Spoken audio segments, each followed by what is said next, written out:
No meio de um brinde, eu entreguei um cartão de visita preto fosco para o homem que estava ao lado do noivo. Aquele pedaço de papel cartão de 7 centímetros acabou custando ao meu genro o seu emprego, o seu casamento e a sua reputação em menos de 200 segundos. Esta é uma história sobre a catástrofe que acontece quando você confunde a bondade de um proprietário com a fraqueza de um faxineiro. Antes de eu revelar o título impresso sob o meu nome, me diga nos comentários de onde você está assistindo e, por favor, deixe o seu like se você acredita que a arrogância é o erro mais caro que alguém pode cometer. O anoitecer em Pebble Beach tem sempre uma luz estranha, uma luz meio neblina e meio ouro pálido, como se fosse o fôlego do oceano quando o dia está prestes a cair. Eu estava diante do portão de Ocean Crest, onde o vento passava pelos antigos ciprestes, filtrando a luz do sol em longos raios através da passarela de pedra. O cheiro de sal marinho permanecia nas minhas mangas, misturado com o aroma quente de pinho que vinha do telhado do terraço. Era o fim de semana do casamento da minha filha, Kendra. Eu deveria sentir alegria, mas desde o momento em que pisei no local, eu soube que a noite não seria gentil. Eu tinha acabado de passar pelo lounge perto da recepção, quando um homem de terno azul marinho, usando um relógio Patek Philippe, tão novo que a pulseira de couro nem tinha amaciado, me chamou com um gesto. "Ei, amigão", ele disse, empurrando uma nota de $10 na minha mão, com um meio sorriso que gotejava uma generosidade preguiçosa. "Você pode mandar limpar esse chale rapidinho. Tecido branco com vinho tinto é um desastre." Eu encarei a nota na minha mão por exatamente 3 segundos, e então coloquei-a de volta na mesa. Ele não percebeu. Provavelmente assumiu que eu não ousaria recusar. Afinal, eu vestia uma camisa branca, calças escuras e um paletó cinza. Não era chique, mas não era nada parecido com um uniforme. Mas, num lugar como Pebble Beach, num resort como este, as pessoas decidem quem você é, baseadas em nada mais do que como você falha em combinar com a iluminação delas. Enquanto eu continuava em direção ao salão de baile, um jovem garçom correu até mim, segurando um saco de lixo pesado na mão. "Senhor, isso é seu. A cozinha mandou entregar para você." Ele olhou mais de perto, congelou e o rosto dele ficou pálido. "Ah, desculpe, senhor, pensei que o senhor fosse funcionário." Eu sorri. "Está tudo bem, filho?" eu disse. Ele se curvou rapidamente e saiu apressado. Eu fiquei ali por um momento, olhando para as minhas mãos. Uma vez, essas mãos realmente seguraram uma vassoura, e eu não tinha vergonha disso. Mas esta noite, cercado por pessoas que tratavam a educação como se fosse apenas mais uma joia, a lembrança ainda pressionava um pequeno hematoma dentro do meu peito. Eu ouvi a música vindo do salão, o tilintar dos copos, o farfalhar dos vestidos de seda no chão, e eu vi o Marcos, o noivo, parado com os amigos perto do bar. Quando passei por perto, ouvi ele dizer num tom fingindo ser amigável: "Meu sogro fazia faxina em algum lugar da periferia. Gente boa, mas não combina com a vibe de classe que temos aqui." O grupo dele riu. Uma risada curta, afiada, inconfundivelmente condescendente. Eu não disse nada. Por 2 anos, eu tinha ouvido versões daquilo, mas ouvir isso no evento do casamento da minha própria filha pareceu diferente. Kendra estava perto. Ela viu tudo, mas ficou em silêncio. Os olhos dela passaram por mim, olhos de alguém que sentia que algo estava errado, mas temia rachar a coisa que ela acreditava ser o seu futuro perfeito. Uma pequena rachadura se abriu dentro de mim. Não grande, apenas o suficiente para lembrar. Quando cheguei às portas do salão, um dos amigos de Marcos, com o rosto vermelho de álcool, olhou para mim e bufou. "Usando o uniforme de zelador num jantar de ensaio, hein?" Outra risada se seguiu. O frio subindo pela minha espinha não era da brisa do oceano. Era do tipo de insulto dito tão casualmente, como se fosse um humor inofensivo. Deslizei a mão para o bolso do paletó, meus dedos roçaram num pedaço frio de metal, a chave dourada da Brenda. Minha falecida esposa colocou aquilo na minha mão antes de morrer. Um símbolo, uma promessa, uma memória que só ela e eu entendíamos. Eu apertei o meu aperto ao redor dela. Ouvi a voz dela como um sopro de vento. Às vezes, o silêncio é gentileza, Isaia. Outras vezes, o silêncio apenas convence eles de que estão certos. Olhei para as luzes douradas do salão de Pebble Beach e sussurrei no meu coração: Brenda, chegou a hora. As pessoas sempre acham que a riqueza começa com uma grande oportunidade, um golpe de sorte ou uma conexão.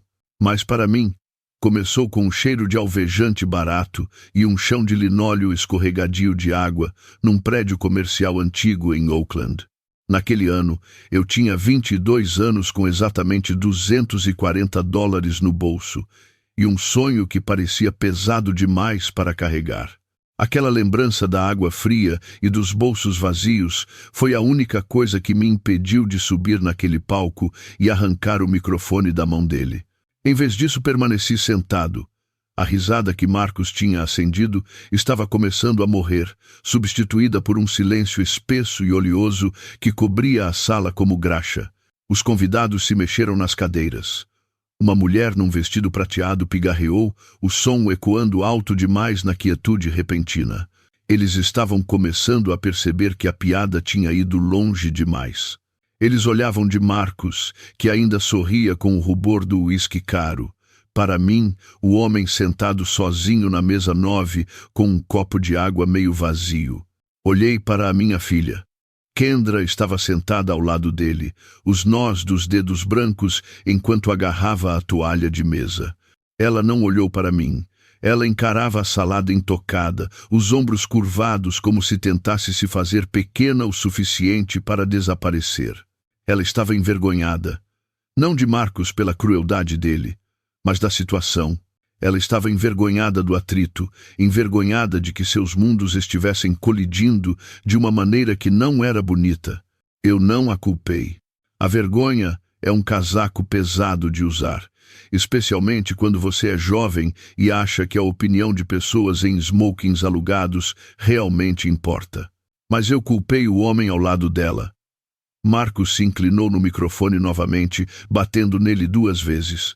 De qualquer forma, vamos beber aos inícios humildes, disse ele, levantando o copo na minha direção. Mesmo que algumas pessoas fiquem presas na parte do início para sempre. Alguns dos amigos da faculdade riram, mas o som foi fraco. Os convidados mais velhos, aqueles que realmente administravam empresas e entendiam o peso da dignidade, desviaram o olhar. Eles viram um homem intimidando o seu ancião, e mesmo numa sala cheia de tubarões, existem regras que você não quebra. Senti um calor subindo no peito, mas não era raiva, era clareza. Uma clareza fria e afiada que cortava através do barulho, da música e da humilhação. Coloquei meu guardanapo na mesa. Alisei-o com a palma da mão, tomando o meu tempo. Empurrei minha cadeira para trás.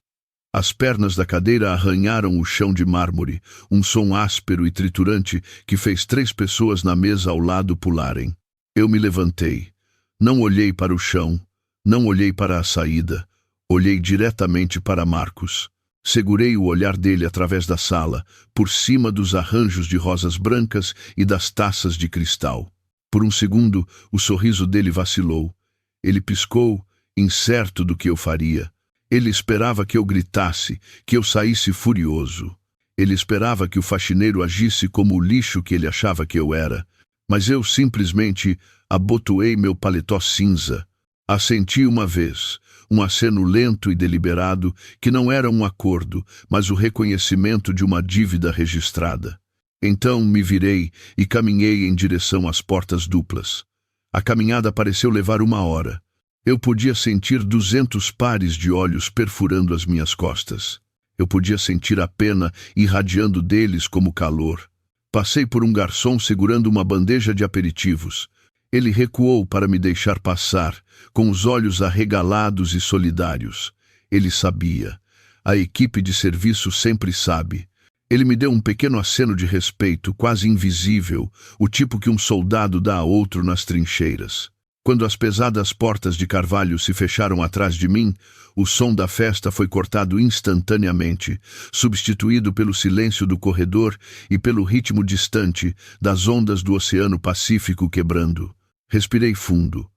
O ar aqui fora era fresco e cheirava a jasmim e sal-marinho, um contraste gritante com o perfume sufocante lá de dentro.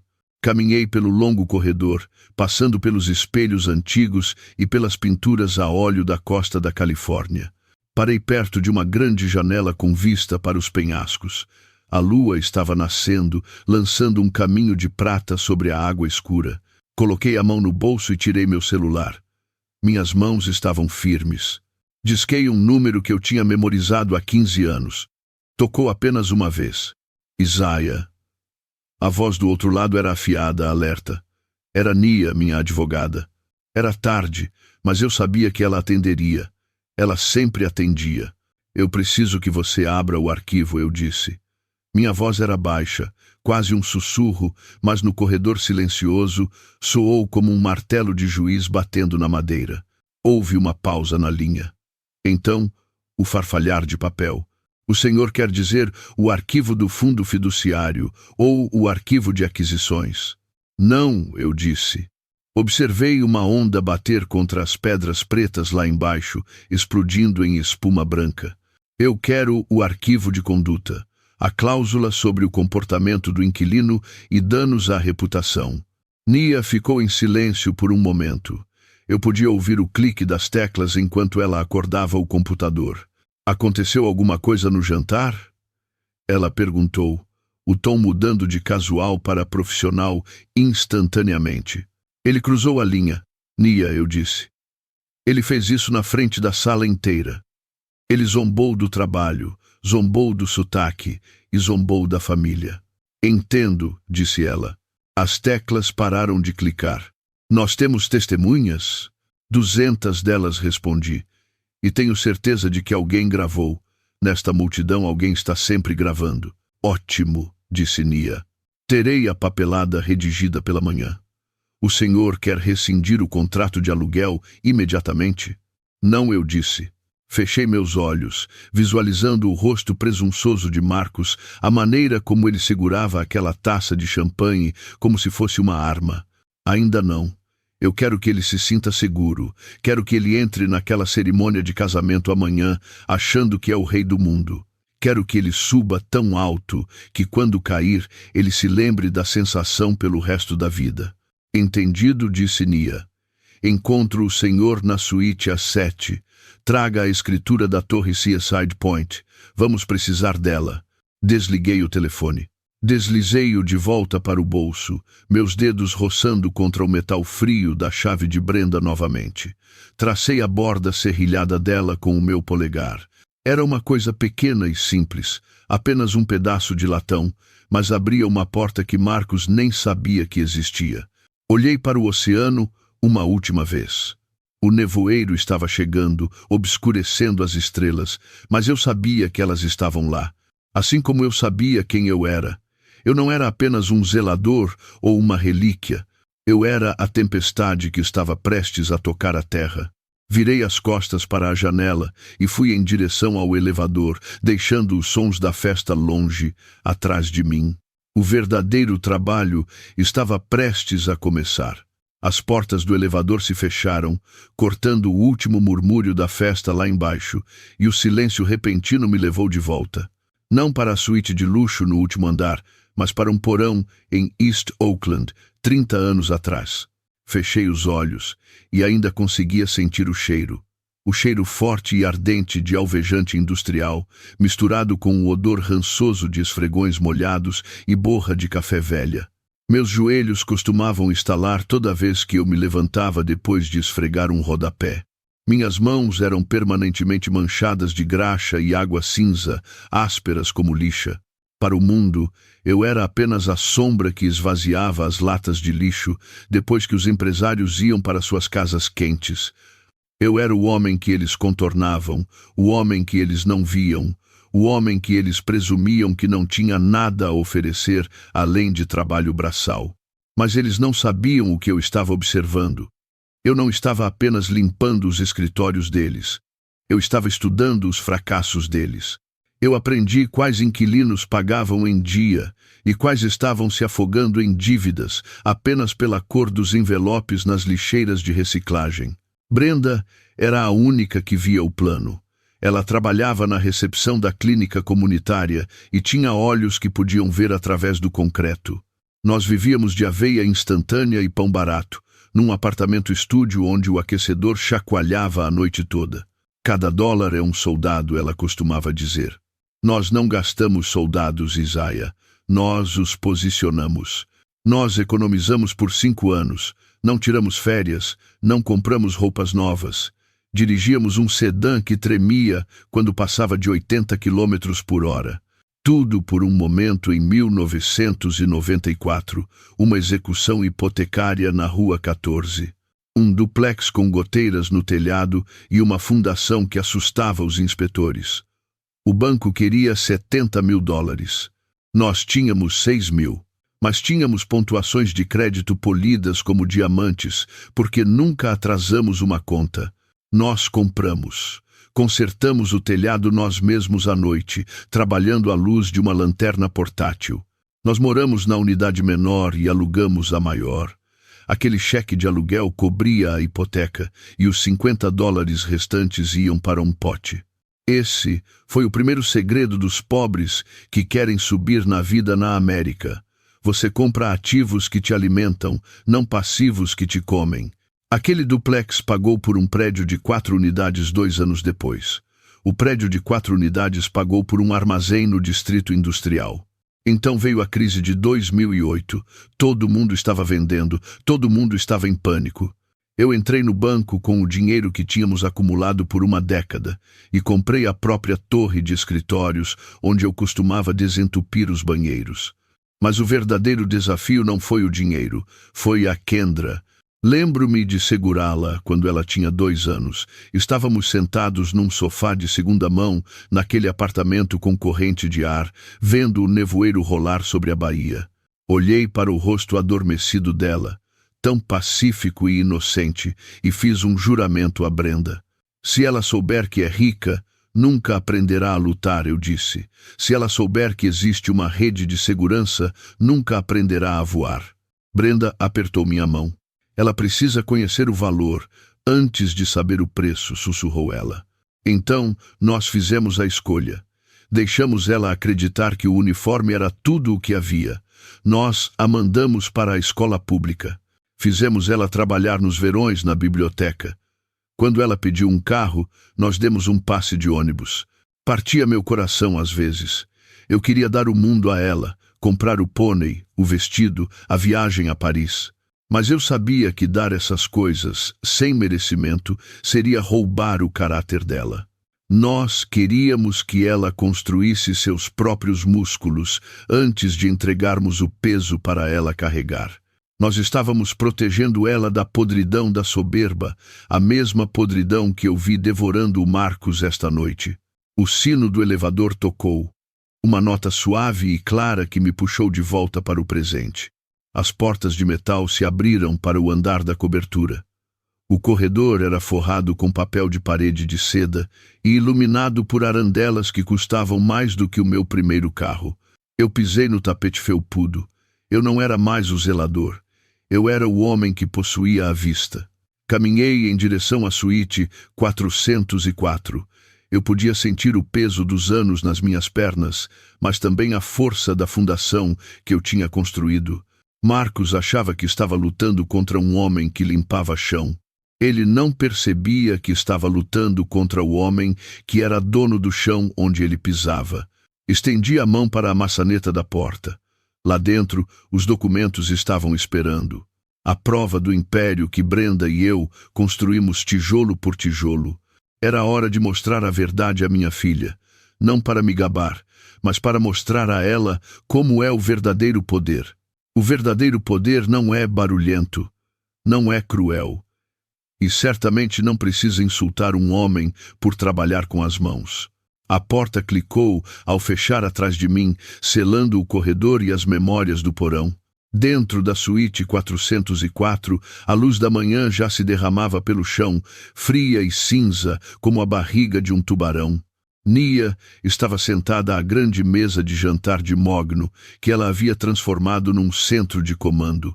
Pilhas de documentos erguiam-se como pequenas torres.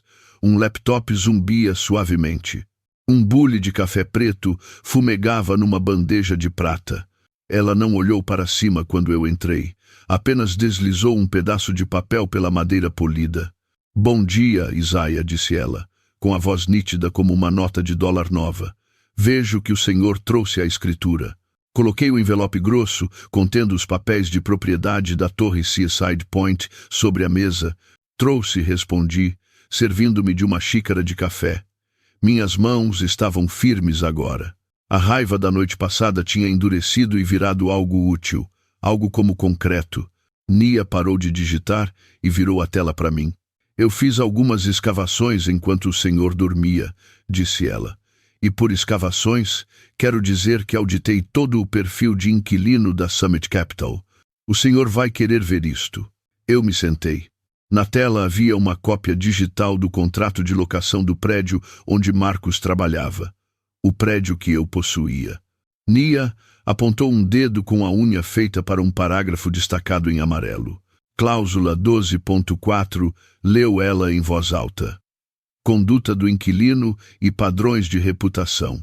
Eu conhecia a cláusula.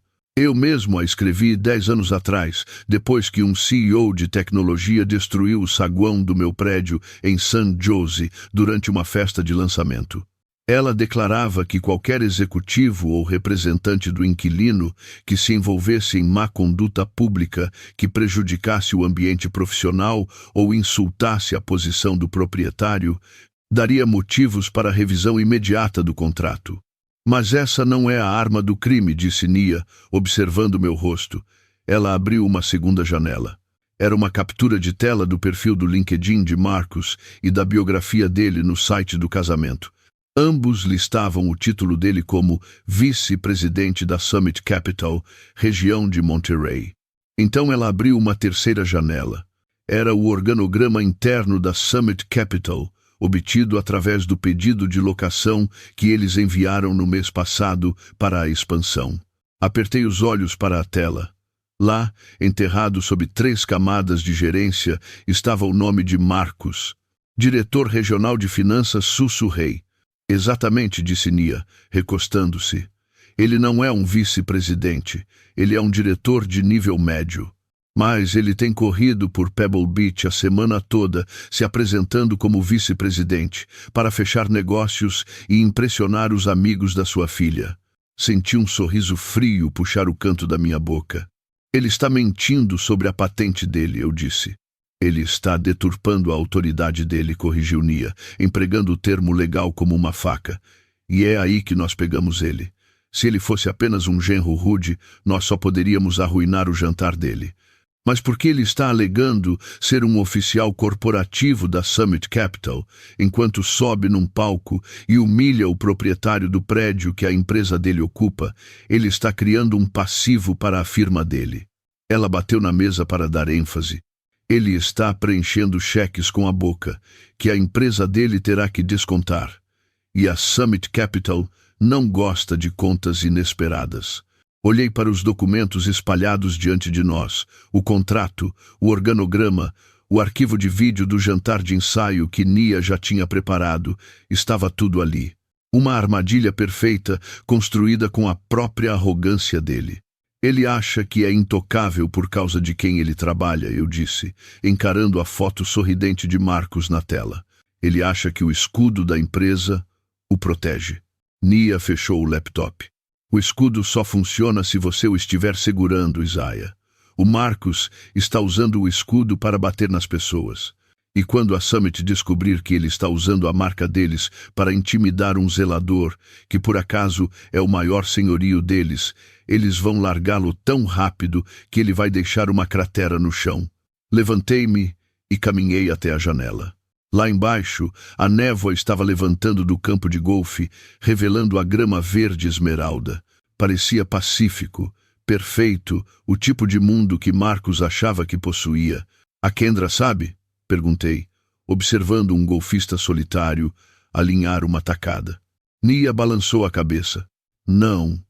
Ela acha que ele é exatamente quem diz ser. Ela acha que se casou com um príncipe. Aquela foi a parte que doeu. A mentira não era apenas para o mundo. Era para a minha filha. Ele tinha construído um pedestal de papelão e a forçado a ficar lá em cima com ele. E hoje, eu teria que chutar esse pedestal debaixo dos dois. Virei-me de volta para Nia. O olhar nos olhos dela era afiado. Pronto. Então qual é a jogada? Perguntou ela. Nós entregamos os papéis agora?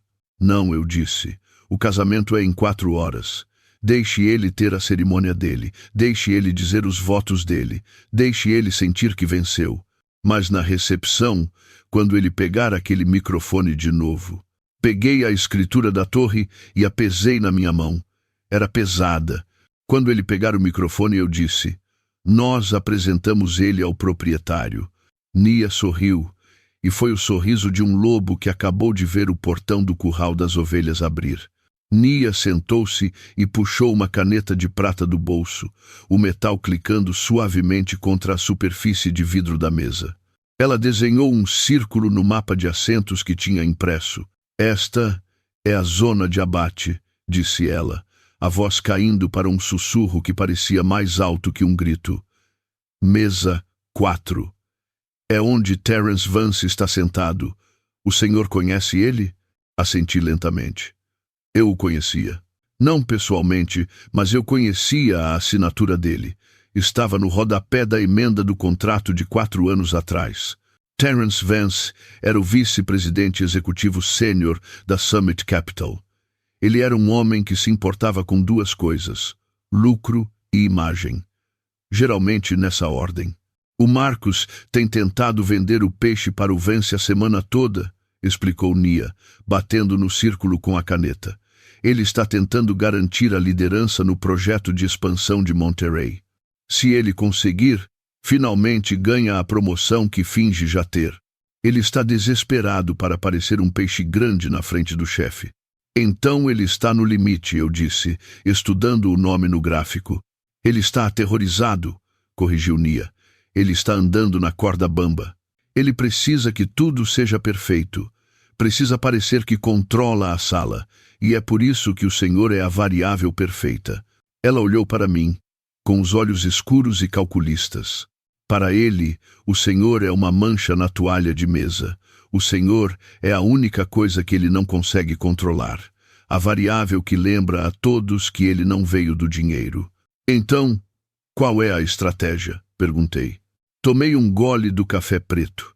Estava amargo, exatamente como eu precisava que estivesse. Precisamos de uma repetição da performance, disse Nia. O vídeo de ontem à noite é poderoso, mas tecnicamente é boato até que o autentiquemos. Precisamos que ele viole a cláusula de conduta em tempo real. Precisamos que ele faça isso na frente de Terence Vance. Você quer que eu o provoque? Perguntei, sentindo o peso do plano se acomodando nos meus ombros. Eu quero que o senhor exista, disse Nia, simplesmente.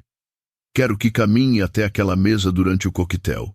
Quero que seja o sogro educado e humilde de quem ele tanto se envergonha. Quero que ofereça um aperto de mão. Quero que tente puxar conversa. E então ela fez uma pausa, deixando o silêncio pairar no ar. Nós esperamos. Um homem como Marcos não consegue se conter. Ele é arrogante, Isaia. E a arrogância é como um vazamento num cano. Coloque pressão suficiente e vai estourar. Ele vai tentar te diminuir na frente do chefe para mostrar que é o macho alfa. Ele vai te insultar para provar que está acima de você.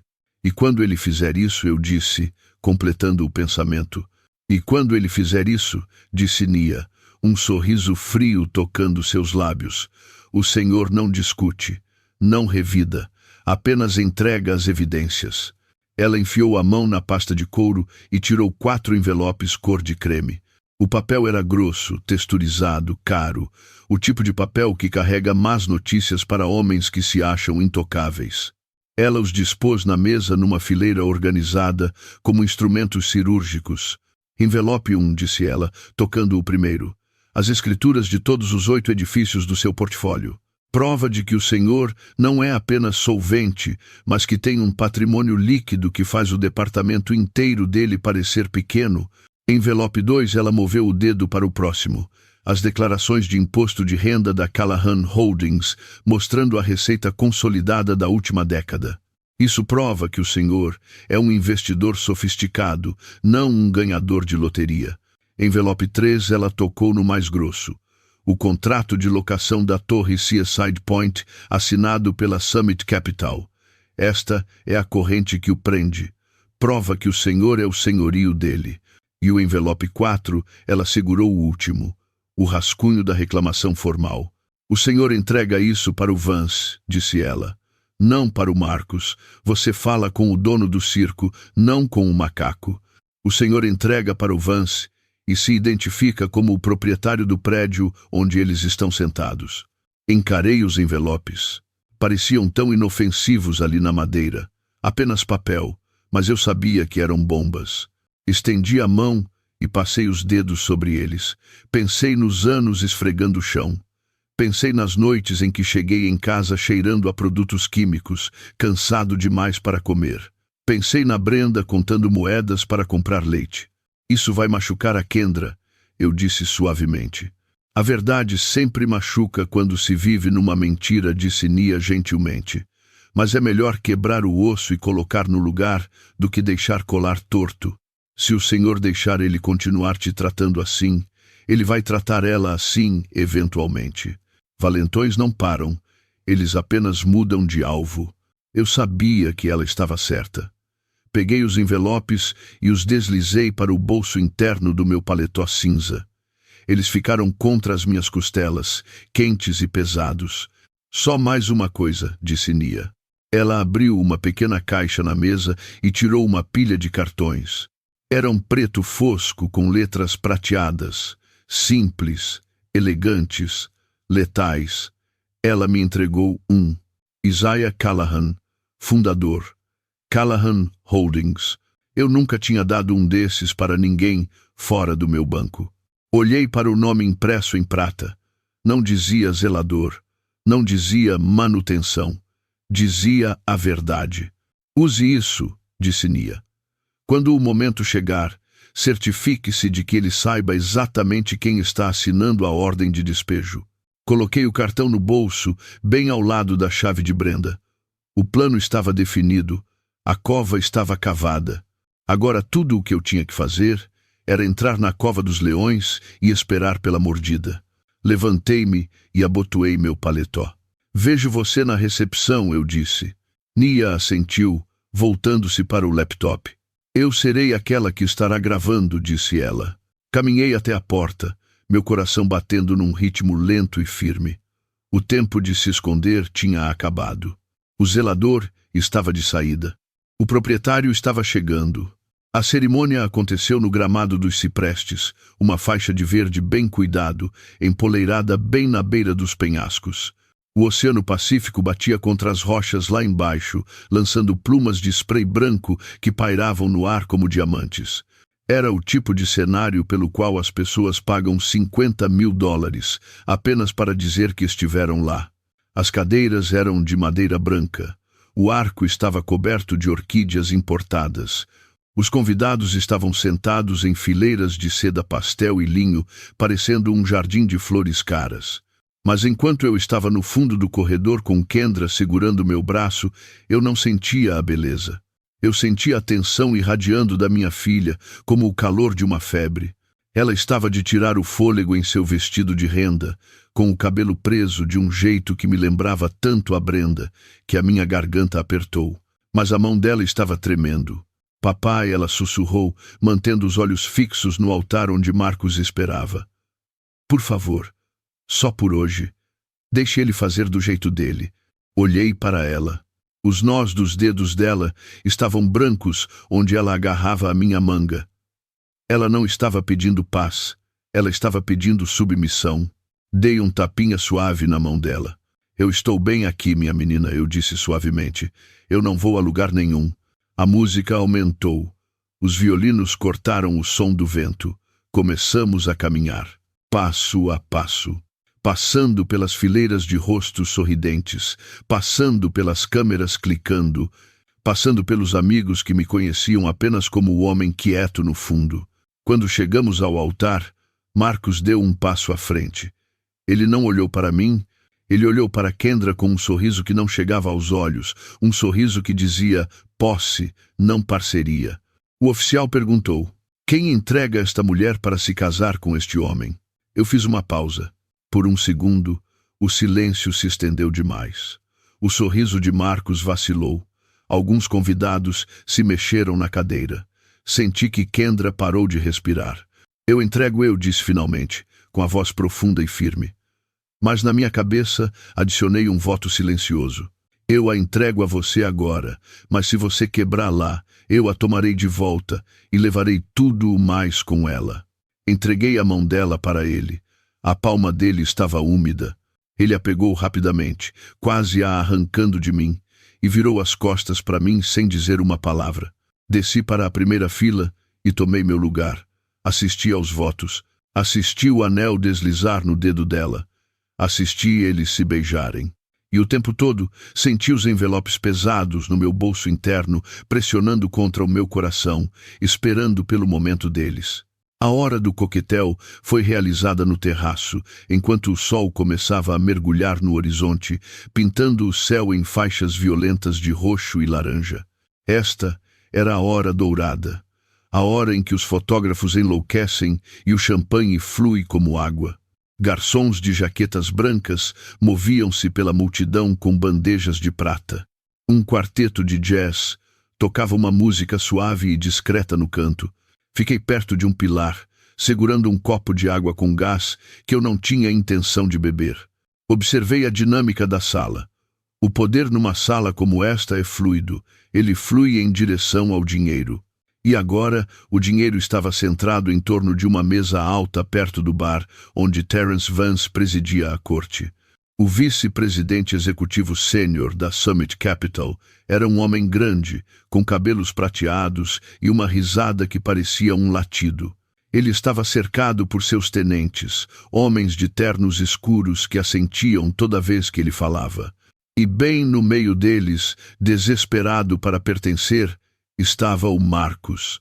Marcos falava rápido, usando as mãos, rindo alto demais das piadas de Vance. Eu podia ver o suor brilhando na testa dele. Ele estava atuando. Ele estava tentando provar que era um deles. Respirei fundo devagar e desencostei do pilar. Era hora de testar as águas. Caminhei lentamente em direção ao grupo. Eu não tive pressa. Eu me movia com um andar pesado e deliberado, de um homem que caminhou milhas em pisos de concreto. Conforme cheguei mais perto, vi os olhos de Marcos dispararem na minha direção. A expressão dele endureceu instantaneamente. Pânico, nojo, raiva. Ele não queria que o acessório da história triste dele entrasse no palco principal. Parei logo fora do círculo. Boa noite, eu disse, acenando para o grupo. A conversa vacilou. Terence Vance virou-se para olhar para mim, com os olhos curiosos. Ele não sabia quem eu era. Para ele, eu era apenas um homem negro mais velho num paletó cinza. Mark, disse Vance, girando a bebida no copo. Quem é este? Marcos congelou. Ele tinha duas escolhas. Me apresentar como sogro e me tratar com respeito, ou se distanciar para manter a ilusão de status de elite. Eu vi a decisão acontecer nos olhos dele. Ele escolheu a mentira. Ah, este é o Ethan, disse Marcos, usando o nome falso que ele às vezes me chamava quando queria parecer casual. Ele está, ajudando a família hoje. Ele não disse sogro. Ele não disse pai. Ele me fez parecer um ajudante contratado, um parente distante trazido por caridade. Vance perdeu o interesse imediatamente. Ele se virou de volta para Marcos. De qualquer forma, sobre a expansão de Monterey, precisamos garantir que os termos de locação sejam agressivos. O senhorio lá na torre Seaside Point é um fantasma. Ninguém nunca o conheceu. Eu permaneci em silêncio. Observei o Marcos. Ele estava suando mais agora. Disse Marcos, a voz ficando aguda. O senhorio é provavelmente algum velho senil sentado num fundo fiduciário. Nós podemos espremer ele. Eu cuido disso. Dei um passo mais perto. O vento aumentou, farfalhando as toalhas de mesa. Marcos virou a cabeça na minha direção, a paciência dele estourando junto. Ele precisava que eu sumisse. Precisava mostrar a Vance que era um homem que dava ordens, não um homem que tinha parentes constrangedores rondando por perto. Ethan, disse Marcos, a voz afiada e alta o suficiente para cortar o jazz. Já que você está aí parado sem fazer nada, seja útil. Ele apontou para uma taça de champanhe vazia na mureta atrás de mim. Pegue aquele copo e leve para o bar, por favor, e diga aos funcionários que precisamos de mais guardanapos aqui. Esta mesa está uma bagunça. O círculo de executivos ficou quieto. Pedir a um convidado para limpar uma mesa era agressivo. Pedir a um homem mais velho para fazer isso era cruel. Vance olhou para Marcos, depois para mim, com um leve senho franzido no rosto. Olhei para Marcos. Vi o desafio nos olhos dele. Ele estava me desafiando a fazer uma cena. Ele apostava que meu amor por Kendra e minha vergonha me manteriam quieto. Ele apostava que eu abaixaria a cabeça e o serviria, exatamente como ele disse que eu costumava servir os executivos em Oakland. Eu não pisquei, não discuti. Deixei o insulto pousar, deixei ele ficar ali no ar, para que todos pudessem sentir o cheiro dele. Claro, Marcos, eu disse, minha voz calma, plana, obediente. Eu cuido disso. Peguei o copo sujo. Vi o alívio inundar o rosto de Marcos. Ele achou que tinha vencido. Achou que tinha colocado o cachorro de volta no canil. Ele se virou para Vance, rindo. Desculpe por isso, disse ele. Sabe como é? Algumas pessoas só precisam de direção. Caminhei com o copo na mão. Mas não fui ao bar. Caminhei até a beira do terraço e coloquei o copo num muro de pedra. Virei-me e observei eles. Marcos estava radiante, chapado na adrenalina da dominação. Ele não tinha ideia de que, ao me tratar como um servo na frente do homem que tentava impressionar, ele tinha acabado de me entregar a chave para a execução dele. Bati no bolso do peito. Os envelopes estavam prontos. A lição estava prestes a começar. Virei-me e caminhei direto de volta para o círculo de poder. Meus passos eram diferentes agora. Eu não estava caminhando para servir. Eu estava caminhando para inspecionar. Quando me aproximei, a conversa tinha voltado para os negócios. Homens como Terence Vance não param de trabalhar só porque o sol se põe. Eles estavam amontoados contra o vento, bebericando seu uísque. O problema com o contrato de Seaside Point, dizia Vance, com a voz rouca e frustrada, são as taxas de manutenção da área comum. Estamos projetando que elas aumentem em 12% no próximo trimestre por causa daquele projeto de modernização do elevador. O senhorio vai passar esse custo direto para nós. Marcos assentiu vigorosamente, como um boneco de mola. Exatamente, Terence. É um roubo. Aposto que a administração do prédio está inflando as propostas também. Eu provavelmente posso ir lá e negociar para baixo se ameaçarmos ir embora. Parei bem atrás de Marcos. Não toquei nele. Não bati no ombro dele. Apenas falei, minha voz baixa e clara, cortando a brisa do oceano como uma sirene de neblina. Na verdade, a modernização do elevador ficou abaixo do orçamento. O círculo ficou em silêncio. Marcos girou, os olhos arregalados de choque. Ele parecia ter acabado de ver um homem morto andando. Vance franziu a testa, olhando por cima da borda do copo. Com licença, disse Vance. Entrei no espaço entre dois executivos júnior. Não pedi permissão, apenas tomei o espaço. O projeto de modernização em Seaside Point repeti, mantendo meus olhos fixos em Vance. Foi projetado em 1,2 milhões. Mas o senhorio escolheu um empreiteiro local de San Jose, em vez da grande firma de Chicago. A proposta final foi de 800 mil. As taxas de manutenção da área comum vão cair 3% no ano que vem, e não subir. Silêncio. Silêncio absoluto e pesado. Os executivos júnior trocaram olhares confusos. Vance baixou o copo lentamente. Ele olhou para mim. Realmente olhou para mim, pela primeira vez. Ele não estava mais vendo um zelador. Ele estava vendo uma anomalia. Marcus soltou uma risada nervosa e aguda. Ele entrou na minha frente, tentando usar o corpo como escudo para me bloquear da visão de Vance.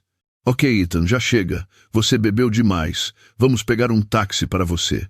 Ele agarrou meu braço, os dedos cavando no meu bíceps. Vá se sentar, ele sibilou no meu ouvido. Você está me envergonhando. Eu não me movi. Não me afastei. Apenas olhei para ele. E por um segundo, ele viu algo nos meus olhos que o fez me largar. Era o olhar de um homem que tinha cansado de jogar. Eu passei por ele. E quanto à taxa de capitalização, continuei, dirigindo-me a Vance como se Marcus não existisse. O senhor está subscrevendo a expansão com base numa saída de 6%. Mas com um novo centro de logística abrindo em Tracy no mês que vem, a demanda por sedes regionais em Monterey está disparando. A taxa real de mercado agora está mais perto de 5,2%. As sobrancelhas de Vance subiram. Aquele era um número específico, um número perigoso. Significava que o prédio valia mais do que eles pensavam e a alavancagem deles era mais fraca do que esperavam. 5,2, Vance repetiu, testando o número. De onde o senhor está tirando esses dados? Marcus interrompeu de novo, a voz subindo para o pânico. Ele não sabe do que está falando, Terence. Ele lê aquelas revistas de imóveis gratuitas no saguão. Ele está apenas repetindo palavras como um papagaio. Ele se virou para mim, com o rosto vermelho e retorcido. Ethan, sério, vá embora. Isso é finança de alto nível. Não é desentupir privada. Você não tem profundidade para isso. O insulto pairou ali. Feio. Grosseiro. Mas Vance não riu desta vez. Ele levantou a mão para silenciar o Marcus. Espere um minuto, Mark. Vance virou o corpo totalmente para mim. Ele era um tubarão, e tubarões ficam curiosos quando sentem cheiro de sangue na água.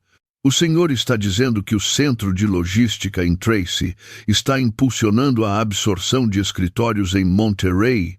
Perguntou Vance. Isso fica a 40 milhas de distância. São 40 milhas, concordei. Mas os executivos não querem morar em Tracy. Eles querem morar aqui, em Pebble Beach. Eles querem vista para o mar. Então eles alugam o escritório de retaguarda em Tracy para o armazém e alugam o escritório principal em Monterey para a sala da diretoria. Seaside Point é o único edifício classe A com taxa de vacância abaixo de 5% que oferece vista para o mar. Fiz uma pausa, deixando a lógica pousar.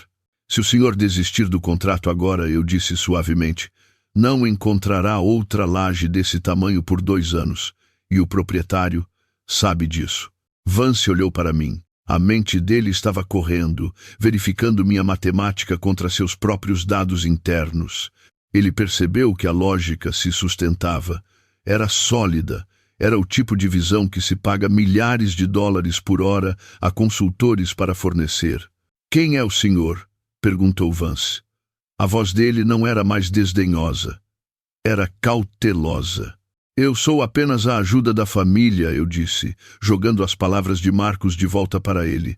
Apenas um cara que limpa a bagunça. Marcus parecia que ia vomitar. Ele estava assistindo a narrativa dele desmoronar em tempo real. Ele passou meses me pintando como um simplório, um caso de caridade, uma relíquia. E agora, na frente do homem que segurava a carreira dele nas mãos, eu estava manobrando melhor que ele no seu próprio campo de batalha. Você está errado, Marcus retrucou, com a voz tremendo.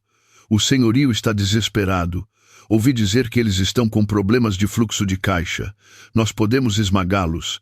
Virei-me para olhar para Marcus. A pena que eu sentia por ele tinha desaparecido. Agora só havia uma determinação fria. O senhorio tem 0 dívida no prédio, Marcus, eu disse. Ele refinanciou em 2012 a 3%. Ele tem 2 milhões em reservas apenas para melhorias de capital. Ele não precisa do seu contrato para sobreviver. Ele precisa do seu contrato porque gosta da classificação de crédito da empresa-mãe. Dei um passo mais perto dele. Mas, se o inquilino se tornar uma dor de cabeça, eu disse, baixando a voz. Se o representante local do inquilino se tornar um passivo, o senhorio pode simplesmente decidir esperar por uma oferta melhor. Marcos recuou. Ele olhou para mim com medo genuíno agora. Ele não conseguia entender como eu sabia a estrutura da dívida. Ele não conseguia entender como eu sabia dos fundos de reserva. Para ele, era mágica. Para mim, era apenas a papelada de segunda-feira de manhã. Vance estava observando a troca de perto. Ele olhava de Marcos, que estava suando e nervoso, para mim parado, calmo e imóvel no meu paletó cinza. Ele estava começando a juntar as peças, começando a perceber que a dinâmica naquela mesa não era o que lhe tinham contado. O senhor parece saber muito sobre este prédio, disse Vance lentamente. Para um espectador. Eu sorri. Foi um sorriso pequeno e seco. Eu presto atenção aos detalhes. Sr. Vance, eu disse. Minha falecida esposa me ensinou isso. Ela disse que se você quer saber o quão forte é uma casa, não olha para a pintura. Você olha para a fundação. Enfiei a mão no bolso. Meus dedos fecharam em volta do cartão de visita que Nia tinha me dado. O cartão preto com as letras prateadas. Marcos viu o movimento. Ele pensou que eu estava pegando uma arma ou talvez um cantil. Ele avançou, agarrando meu pulso. Não se atreva, ele sibilou. Não puxe algum trapo sujo ou alguma foto velha. Saia daqui, Ethan. Agora. Ou mandarei a segurança arrastar você para fora. Ele estava desesperado, estava aterrorizado, estava gritando. O terraço inteiro ficou quieto. As pessoas estavam assistindo. A banda de jazz parou de tocar. Marcos estava fazendo uma cena. A única coisa que ele me avisou para não fazer. Olhei para a mão dele agarrando meu pulso, então olhei para Vance. Acho que houve um mal-entendido sobre quem está realmente no comando. Aqui eu disse. Puxei meu pulso livre com um solavanco forte. Marcos tropeçou para trás. E então, com 200 pessoas assistindo, enfiei a mão no bolso e puxei a verdade. Alisei a borda do cartão preto fosco com o polegar, sentindo as letras prateadas em relevo que eu mesmo projetei 15 anos atrás. Era um simples pedaço de papel cartão, mas naquele momento pesava mais do que um tijolo de ouro. Não olhei para Marcos. Não olhei para a multidão que se reunira, atraída pelo aumento repentino das vozes. Olhei apenas para Terence Vance, o homem que segurava as chaves do reino onde Marcos tão desesperadamente queria entrar.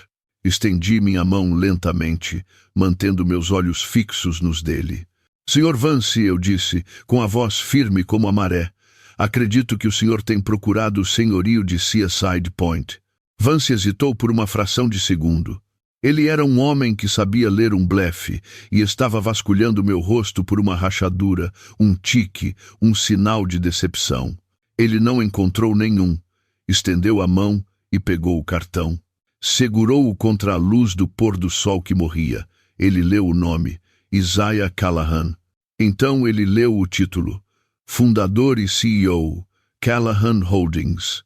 E finalmente, ele olhou para o logotipo. Uma chave estilizada que combinava com a que estava no meu bolso. Os olhos dele se arregalaram.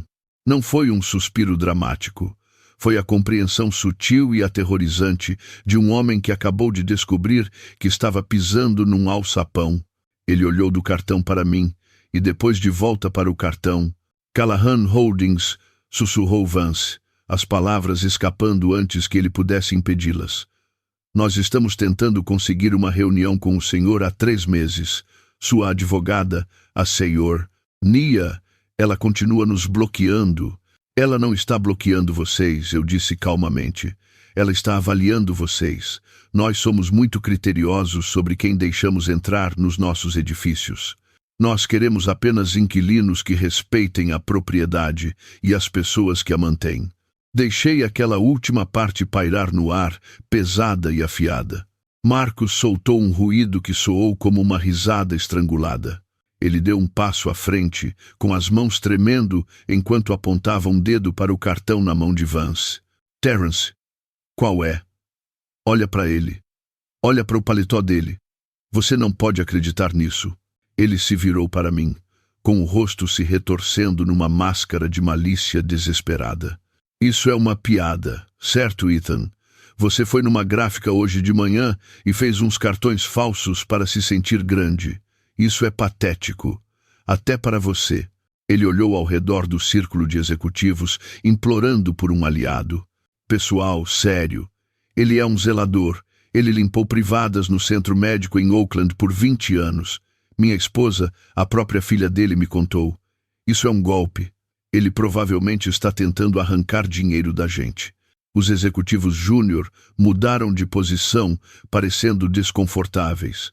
Eles queriam acreditar em Marcos, porque a alternativa era estranha demais para processar. Mas Vance não se moveu. Ele estava encarando o cartão, passando o polegar sobre o papel de alta qualidade. Marcos, disse Vance, com a voz baixa e perigosa, fique quieto. Não, eu não vou ficar quieto, gritou Marcos, perdendo o controle. Ele está mentindo. Ele é uma fraude.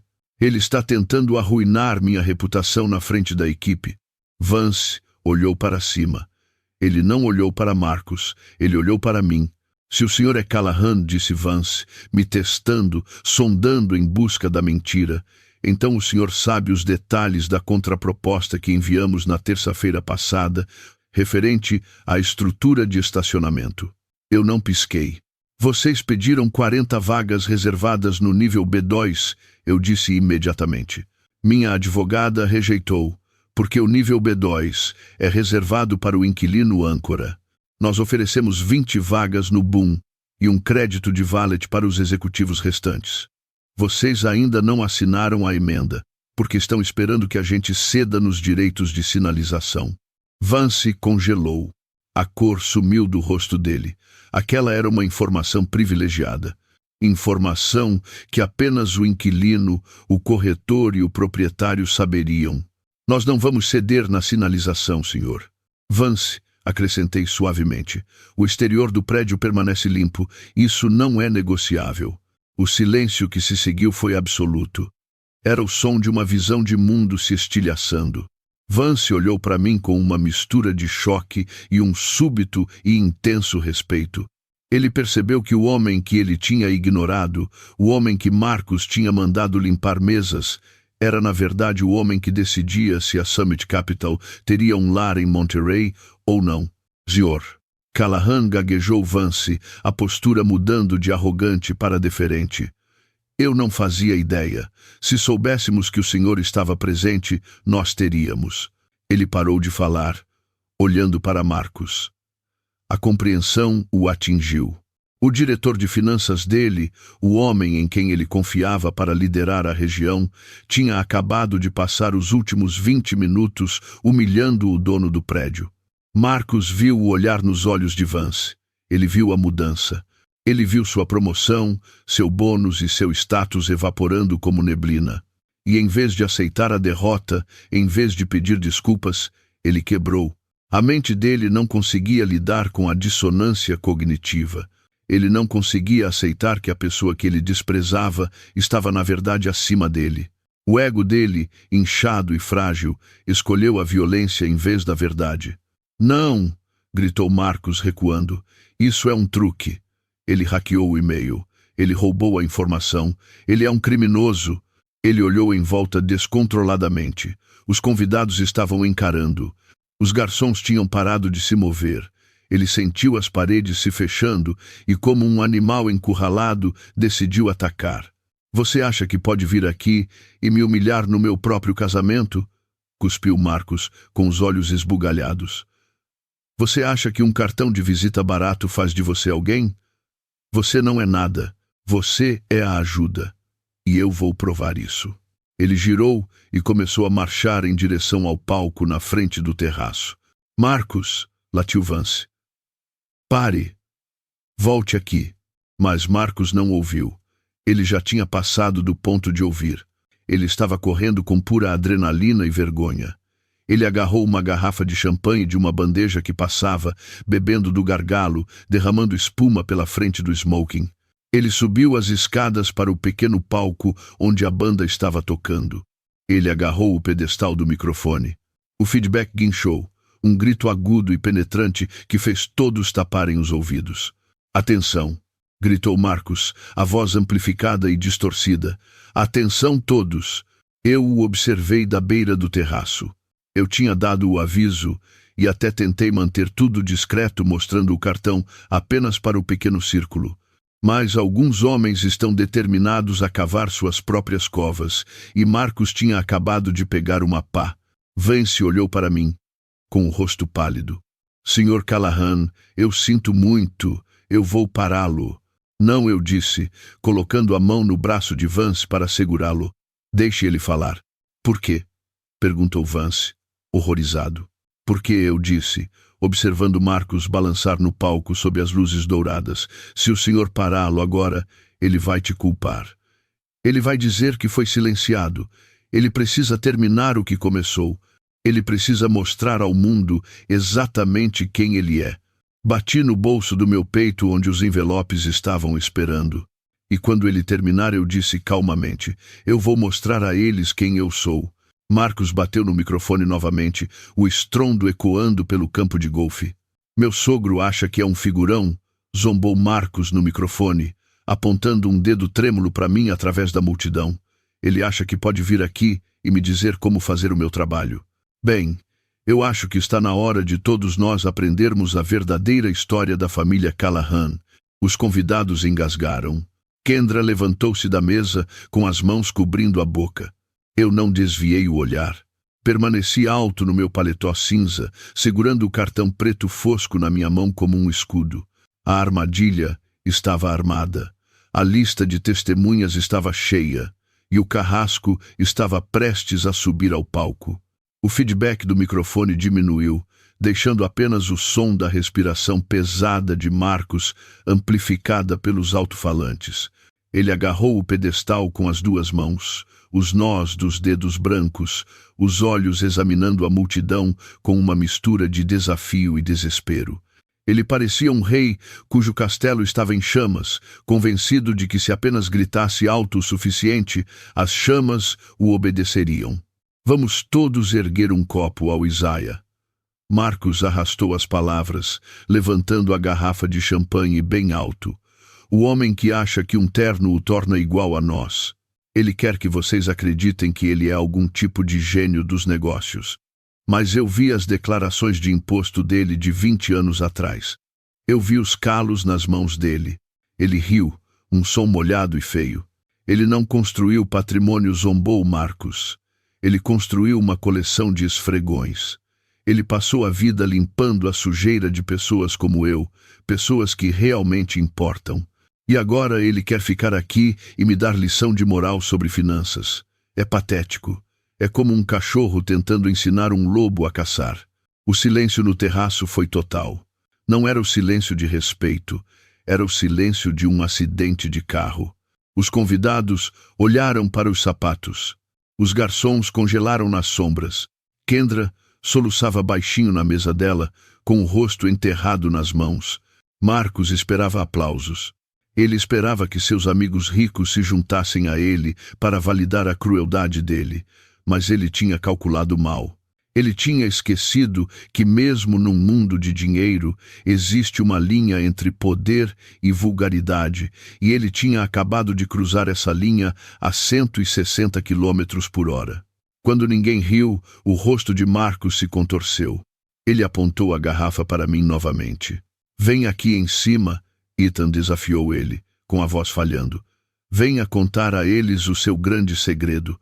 Conte a eles sobre as privadas. Conte a eles sobre o lixo. Ou você está com muito medo de pisar na luz?" Eu não hesitei. Não olhei para Terence Vance, que encarava o palco com um olhar de horror absoluto. Não olhei para Nia, que segurava o celular para o alto, gravando cada segundo.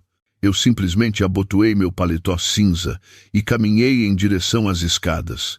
Meus passos no estrado de madeira eram pesados e rítmicos. Tum, tum, tum, como um martelo batendo na bancada do juiz. Passei por Marcos. Não o empurrei. Não bati nele. Simplesmente tirei o microfone da mão dele. Ele ficou tão atordoado com a minha calma que o soltou sem lutar. Ele tropeçou alguns passos para trás, apoiando-se na bateria para se sustentar, me observando com olhos arregalados e confusos. Fiquei no centro do palco. O holofote me atingiu, cegamente brilhante. Por um momento, eu não conseguia ver a multidão, apenas uma parede de luz branca. Parecia exatamente com as luzes fluorescentes do corredor do porão, onde eu costumava almoçar sozinho. Mas desta vez, eu não estava me escondendo. Eu esperei. Deixei o silêncio se estender por 5 segundos. 10 segundos. Deixei eles imaginarem. E então eu falei. Minha voz não era alta, mas era profunda, ressoando do peito, a voz de um homem que não tem mais nada a provar e nada a temer. Eu disse, olhando para a escuridão, que é hora de dizer uma verdade que nunca deveria ter sido necessária dizer. Enfiei a mão no meu bolso interno. O movimento foi lento, deliberado. Tirei o primeiro envelope cor de creme. Coloquei-o na estante de partitura à minha frente. Depois o segundo, depois o terceiro, depois o quarto. Eles pareciam pequenos sob as luzes, mas eu sabia que eram pesados o suficiente para esmagar o homem parado atrás de mim. Abri o primeiro envelope. Tirei uma pilha de papéis, com as bordas nítidas e afiadas. Estas, eu disse, segurando-os no alto, são as escrituras dos 8 edifícios comerciais que adquiri nos últimos 30 anos. Li os nomes.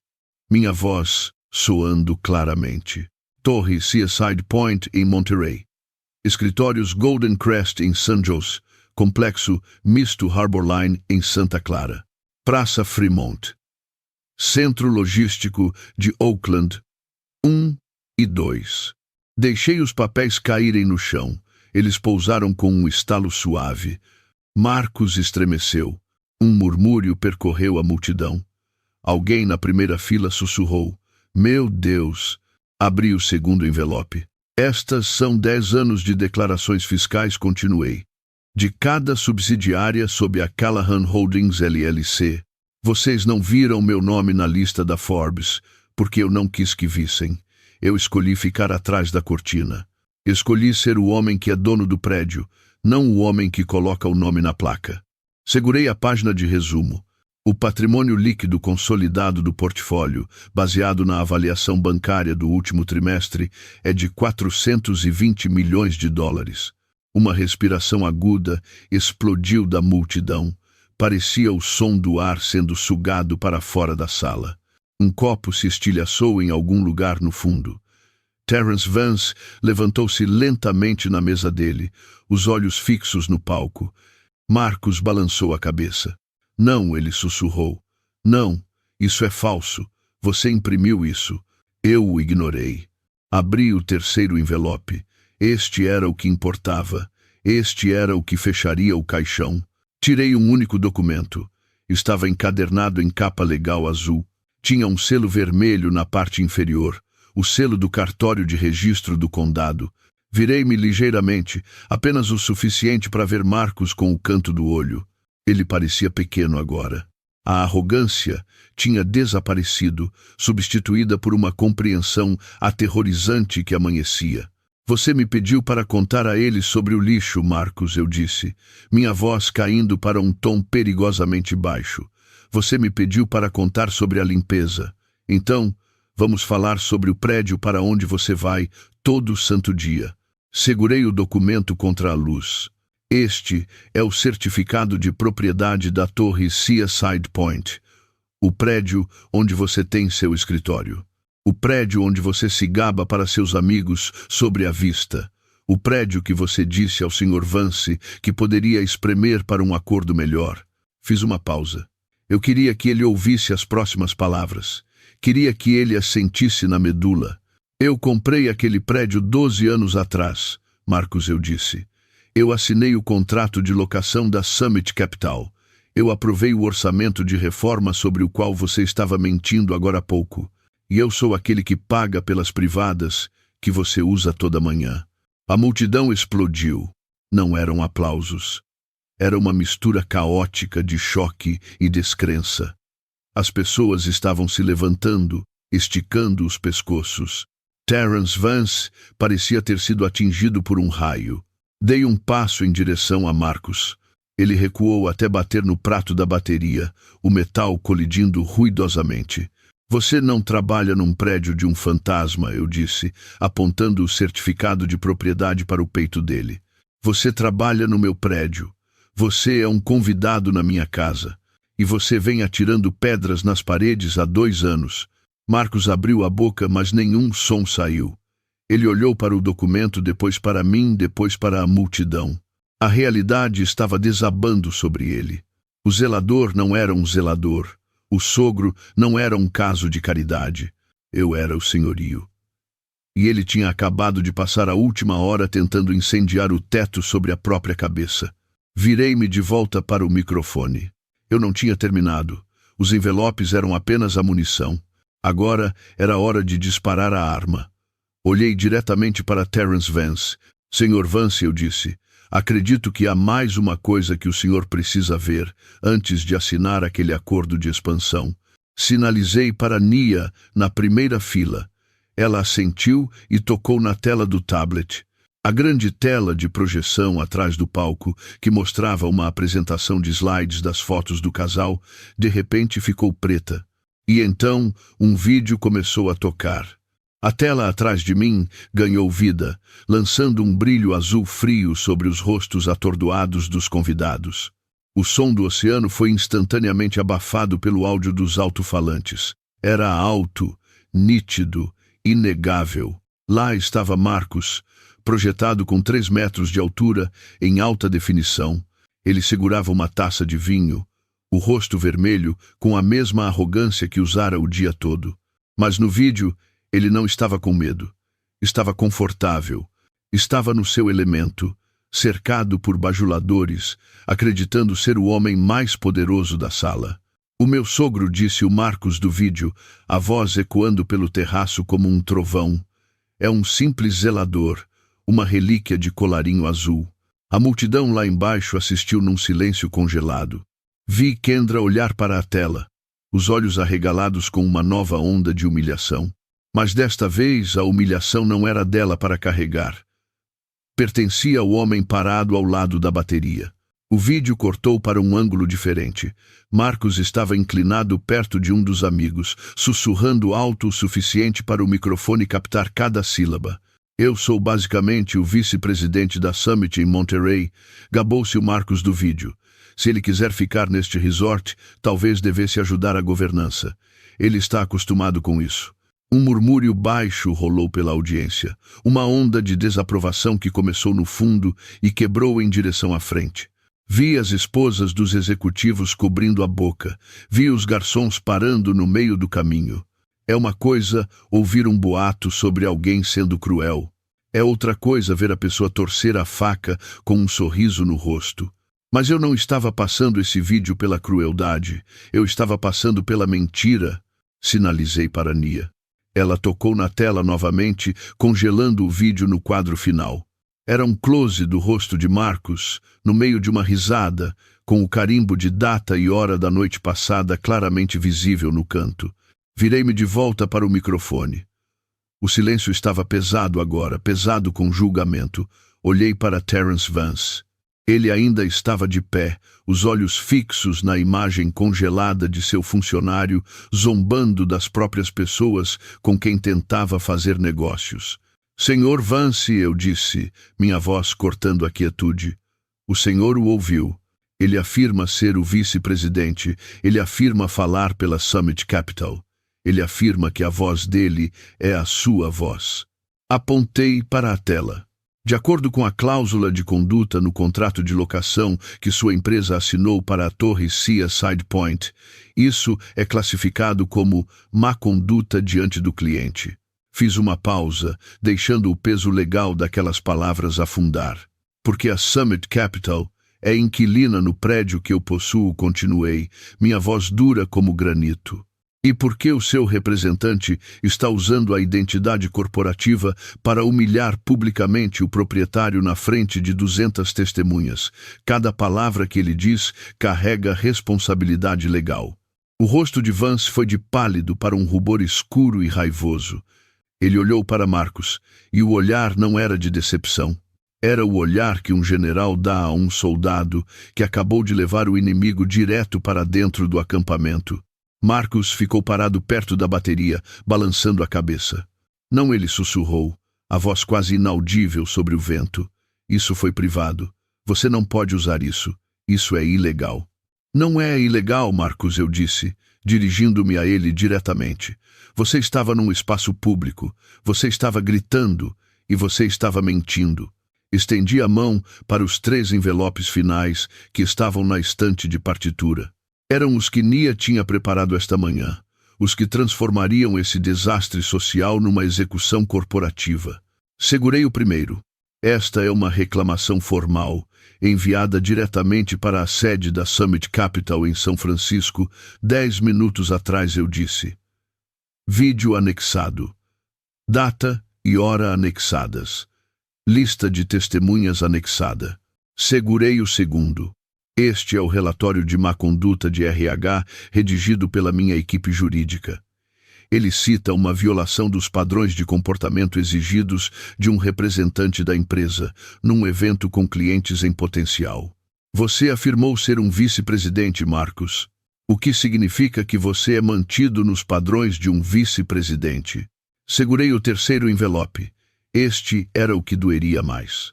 E isto eu disse, é o pedido de revisão de conduta do contrato de locação.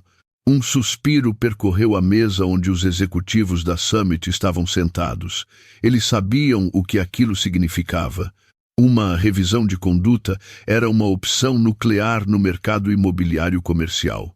Significava que o proprietário estava oficialmente sinalizando o inquilino como um passivo. Eu olhei para Vance. Sob a lei de locação da Califórnia, expliquei, mantendo meu tom profissional, uma vez que um pedido de revisão de conduta é submetido com evidência de danos à reputação, a Summit Capital é obrigada a abrir uma investigação dentro de 72 horas. Inclinei-me no microfone. Se o senhor não investigar, Sr. Vance, se o senhor tentar varrer isso para debaixo do tapete, então a Summit Capital está em violação intencional do contrato, e isso acarreta penalidades que farão o aumento do aluguel parecer troco de bolso. Vance parecia ter levado um soco no estômago. Ele conhecia os números. Ele sabia que uma violação intencional poderia desencadear um calote. Ele sabia que se a sede descobrisse que ele deixou um diretor de nível médio explodir um contrato multimilionário por causa de um brinde de casamento, a própria cabeça dele estaria na guilhotina em seguida. Um sócio na mesa da Summit pulou de pé. 72 horas, sussurrou ele, horrorizado. Se isso for sinalizado, todo o acordo de locação de Monterey congela. Nós não podemos assinar os papéis de expansão com uma investigação aberta. Outro executivo enterrou a cabeça nas mãos. Oh, meu Deus! Murmurou ele. Isso é catastrófico. Olhei para o Marcus. Ele estava tremendo agora. O álcool tinha evaporado, deixando para trás apenas a realidade fria e dura do que ele tinha feito. Ele olhou para a tela, depois para Vance, depois para mim. Ele percebeu que não havia saída. A armadilha era hermética. Ele mesmo a construíra, tijolo arrogante por tijolo arrogante, e eu tinha acabado de trancar a porta. Nia, minha advogada, levantou-se da primeira fila. Ela não precisava de microfone. A voz dela era afiada o suficiente para cortar vidro. Sinto muito a todos, disse ela, dirigindo-se à multidão. Mas este assunto entrou em território legal. Todos vocês, presentes esta noite, cada um de vocês, agora são testemunhas de uma quebra de contrato. 200 pessoas, 200 pares de olhos, 200 depoimentos em potencial. A Summit Capital não poderia enterrar isso. Eles não poderiam fingir que não aconteceu. Eles não poderiam correr mais rápido que isso. Marcos olhou ao redor do terraço como um animal preso numa armadilha. Ele procurou por um aliado, mas encontrou apenas as costas se virando. Ele procurou pela esposa, mas Kendra estava encarando o chão, com lágrimas escorrendo pelo rosto, a aliança no dedo parecendo mais pesada a cada segundo. E então ele olhou para mim. Ethan, por favor, ele implorou, a voz falhando. Nós podemos conversar sobre isso. Eu não quis dizer aquilo. Foi só uma piada. Eu só estava tentando ser engraçado. Eu o encarei. Eu não sentia mais raiva. Eu não sentia triunfo. Eu apenas sentia uma profunda sensação de encerramento. Não foi uma piada para mim, Marcos, eu disse suavemente. E não será uma piada para o seu conselho de administração na segunda-feira de manhã. Coloquei os envelopes na estante. O som deles batendo no metal foi o ponto final na sentença dele. O vídeo na tela desbotou para o preto, deixando Marcos parado na escuridão, exposto, arruinado e completamente sozinho. A tela apagou, mas a escuridão permaneceu sobre Marcos como uma mortalha. Ele ficou sozinho no palco, o microfone ainda zumbindo com o feedback da sua própria destruição. O terraço, geralmente cheio de sons de celebração, era agora um tribunal onde o veredito já tinha sido entregue. Terence Vance moveu-se primeiro. Ele não correu, ele não gritou. Ele se moveu com a letalidade fria e eficiente de um carrasco corporativo que percebe que um membro gangrenou e deve ser cortado para salvar o corpo. Ele empurrou a cadeira para trás, as pernas raspando ásperas contra a pedra, e caminhou em direção ao palco. Os outros executivos na mesa da Summit sentaram-se como estátuas. Eles conheciam o protocolo. Quando um lobo é ferido na matilha, os outros não o ajudam. Eles se distanciam para evitar o cheiro de sangue. Vance parou no pé da escada de madeira. Ele olhou para cima, para Marcos. Não havia piedade nos olhos dele. Havia apenas cálculo. Ele já estava fazendo as contas de quanto esse processo custaria, quanto a limpeza de relações públicas exigiria e quanto prestígio ele tinha perdido na frente de um senhorio de quem precisava desesperadamente. Marcos disse Vance. A voz dele não era alta, mas no silêncio viajou mais longe do que um grito. Desça daí. Marcos piscou, os olhos desfocados. Terry, gaguejou ele, usando um apelido que nunca tinha conquistado o direito de usar. Escuta, eu posso explicar. É um mal-entendido. Não é um mal-entendido, Vance o cortou, a voz fatiando o ar como uma guilhotina. É um passivo. Você acabou de acionar uma revisão de conduta num contrato multimilionário. Você acabou de expor a firma a um processo do nosso maior senhorio regional. E você fez isso enquanto personificava um oficial corporativo. Vance deu um passo mais perto, o rosto endurecendo como pedra. Você não é um vice-presidente, Marcos. Você nunca foi. Você é um diretor regional. E a partir deste momento, não tenho certeza se você é sequer isso. Um suspiro percorreu a multidão. Ser destituído de um título em privado é doloroso. Ser destituído na frente de 200 pessoas, na frente da sua esposa, na frente do homem que você tentou humilhar, é uma sentença de morte. Marcos olhou para a multidão. Ele viu o choque nos rostos dos amigos. Ele viu o nojo nos rostos dos investidores. Ele viu a maneira como os garçons olhavam para ele, não com respeito, mas com a curiosidade que as pessoas guardam para animais atropelados na estrada. Terry, por favor, implorou Marcos, lágrimas se misturando com o suor no rosto. Não faça isso aqui. Aqui não. Vance não piscou. Ele estendeu a mão, com a palma para cima. Me dê seu telefone da empresa, ordenou Vance. E seu cartão de acesso. Marcos congelou. Ele agarrou o bolso do paletó instintivamente. Aquele telefone era a linha de vida dele. Ele continha seus contatos, sua agenda, seu acesso ao mundo que ele pensava que possuía. Entregá-lo era admitir que ele não era mais Marcos, o executivo. Ele era apenas Marcos, o homem. E Marcos, o homem, estava vazio. Agora, disse Vance. A única palavra bateu como um martelo. Tremendo, Marcos enfiou a mão no bolso. Ele tirou o telefone preto elegante. Ele tirou o cartão de acesso branco com o logotipo da Summit. Ele os colocou na mão de Vance. Vance os deslizou para o bolso sem olhar para eles. Ele ajustou a gravata, olhando além de Marcos para a equipe de segurança parada perto da porta. Você está suspenso, aguardando uma investigação formal por fraude e má conduta grave, anunciou Vance, a voz formal e final, com efeito imediato. Não volte ao escritório na segunda-feira. Seus pertences pessoais serão enviados para você pelo correio. Ele virou as costas para Marcos e foi embora. A rejeição foi total. Marcos ficou no palco, despido de seu emprego, de seu título e de sua dignidade, no espaço de 3 minutos. A adrenalina que o alimentava virou veneno.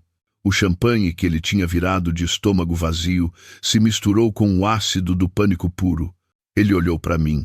Eu ainda estava parado perto do pedestal do microfone, segurando os envelopes. Eu não disse uma palavra. Não precisava. O silêncio era a coisa mais barulhenta do mundo. Ele olhou para Kendra. Ela estava parada perto da saída, com o rosto pálido, os olhos cheios de um luto que não era por ele, mas pelo tempo que ela tinha desperdiçado acreditando nele. Ela virou a cabeça. Aquele foi o golpe que o quebrou. Marcos balançou. O rosto dele ficou num tom doentio de cinza. Seus joelhos cederam. Ele agarrou o pedestal do microfone para se firmar, mas ele tombou, caindo no chão com um estrondo ensurdecedor. Ele se inclinou para a frente, agarrando o estômago com as mãos. O quarto estava girando. As luzes douradas de Pebble Beach, as flores caras, os rostos da elite, tudo girou num borrão nauseante. E então, na frente dos 200 convidados que ele tentou tanto impressionar, Marcos se dobrou ao meio. Ele vomitou violentamente, o champanhe caro e a amargura do seu próprio fracasso, derramando-se sobre a madeira polida do palco. Alguém na primeira fila gritou. Um garçom correu para a frente com um guardanapo, mas parou, incerto se deveria tocar no homem que acabara de se tornar um pária. Marcos caiu de joelhos, buscando ar, limpando a boca com a manga do smoking. Ele olhou para cima, com os olhos selvagens e lacrimejantes, procurando uma saída, mas não havia para onde ir. Ele estava preso no holofote de sua própria criação. Eu olhei para ele, não senti alegria. A justiça nem sempre é doce. Às vezes é apenas necessária, e às vezes é uma bagunça. Abotoei meu paletó cinza, peguei meus envelopes e desci as escadas. Caminhei passando pela poça no palco. Caminhei passando pelo homem que me chamou de relíquia. Caminhei passando pelos executivos atordoados. Quando cheguei à beira da multidão, ouvi o som de choro atrás de mim. Era o som de um homem que voou perto demais do sol, com asas de cera, e que finalmente, inevitavelmente, atingiu o oceano. Na manhã seguinte à explosão no salão de baile, o sol não nasceu em Pebble Beach. O céu estava num tom machucado de roxo e cinza, pesado com um nevoeiro que se agarrava aos penhascos como um cobertor molhado. Era o tipo de manhã que parece uma ressaca, mesmo se você não tiver tocado numa gota de álcool. Para Marcos, o colapso de sua vida não aconteceu de uma vez, como um prédio implodindo. Aconteceu em incrementos agonizantes e em câmera lenta, cada um arrancando outra camada da pele que ele passou uma década cultivando. Ele acordou não na suíte nupcial, com vistas para o mar e lençóis de algodão egípcio, mas num quarto padrão no térreo, perto da entrada de serviço. O gerente do hotel, um homem discreto que entendia as marés instáveis do poder, tinha movido os pertences dele silenciosamente, enquanto ele ainda vomitava no banheiro na noite anterior. O primeiro golpe chegou às 6 da manhã, via a notificação no e-mail pessoal dele, o único que lhe restava. Era do Departamento de Recursos Humanos da Summit Capital. Não houve saudação, nenhum preâmbulo educado. Apenas uma linha de assunto que dizia: aviso de rescisão. Eu vi o e-mail mais tarde, porque Nia estava copiada em toda a correspondência referente à revisão de conduta. O corpo da mensagem tinha 3 linhas. Devido à má conduta grave, deturpação de autoridade corporativa e danos à reputação diante de clientes, seu emprego está encerrado com efeito imediato. Por favor, não tente acessar a propriedade da empresa. 3 linhas. 11 anos subindo a escada, de noites tarde, de aniversários perdidos, de lutar para entrar em salas onde ele não pertencia. Tudo isso apagado por 3 linhas de texto preto numa tela branca. Mas o mundo corporativo não se contenta apenas em demitir você. Quando você os envergonha, eles garantem que você nunca mais trabalhe. 1 hora depois, a segunda notificação chegou. Esta era do FINRA, o órgão regulador que supervisiona os profissionais financeiros. A Summit Capital havia arquivado um formulário U5, o aviso de rescisão uniforme. Na seção sobre o motivo da saída, eles marcaram a caixa para permitido a renunciar após alegações de má conduta. Aquela marca de seleção é uma letra escarlate. Diz a todo futuro empregador que você é radioativo. Diz a todo recrutador que você é um passivo. Marcos não estava apenas desempregado. Ele era inempregável. Ele sentou na beira da cama, encarando o telefone, com as mãos tremendo tanto que mal conseguia segurar o aparelho. Ele ligou para os amigos, os padrinhos que riram das piadas dele e beberam o uísque dele. Ninguém atendeu. Ele mandou mensagem para os executivos júnior que tinha orientado. As mensagens não foram lidas. A matilha tinha seguido em frente, deixando o lobo ferido para morrer na neve. Às 10 horas, a porta do quarto se abriu. Não era a governança, era Kendra. Ela entrou devagar, fechando a porta atrás de si com um clique suave. Ela usava jeans e um suéter branco simples, com o cabelo preso num rabo de cavalo. Ela parecia cansada, com os olhos vermelhos e inchados, mas havia uma quietude nela que eu não via há anos. Era a quietude de uma mulher que atravessou o fogo e queimou tudo o que não era verdadeiro. Marcos olhou para cima, a esperança tremeluzindo em seus olhos como uma vela moribunda. Kendra, ele grasnou, com a voz rouca. Graças a Deus. Você tem que falar com seu pai. Você tem que dizer para ele parar. Ele está arruinando tudo. Ele se levantou, tentando alcançá-la. Foi um erro. Eu estava estressado. Eu posso consertar isso. Eu só preciso que ele retire a reclamação. Kendra não se moveu em direção a ele. Ela não recuou. Ela apenas ficou lá, olhando para ele, como se ele fosse um estranho que ela tinha encontrado num sonho. Ele não está arruinando nada, Marcos, disse ela, a voz suave, mas firme. Você fez isso. Você construiu essa armadilha. Você entrou nela e você me arrastou junto com você. Marcos congelou. Amor, por favor. Eu fiz isso por nós. Eu queria que fôssemos alguém. Você queria que você fosse alguém, corrigiu Kendra. Você quis tanto isso que esqueceu quem você realmente era. Você esqueceu que o homem de quem você zombava, o homem que você chamou de zelador, é o avô dos filhos que nós deveríamos ter. Ela enfiou a mão na bolsa. Ela não tirou um lenço. Ela não tirou um anel. Ela tirou uma pasta fina e azul. A cor dos documentos do Tribunal Doméstico da Califórnia. Marcos encarou a pasta. O rosto dele ficou pálido. Um tipo de palidez diferente do enjoo da noite anterior. Esta era a cor de um homem vendo seu futuro se dissolver. O que é isso? Ele sussurrou. Kendra colocou a pasta na cama desfeita entre eles. É uma petição de dissolução, disse ela. Marcos balançou a cabeça violentamente. Divórcio? Não. Kendra, nós acabamos de nos casar ontem.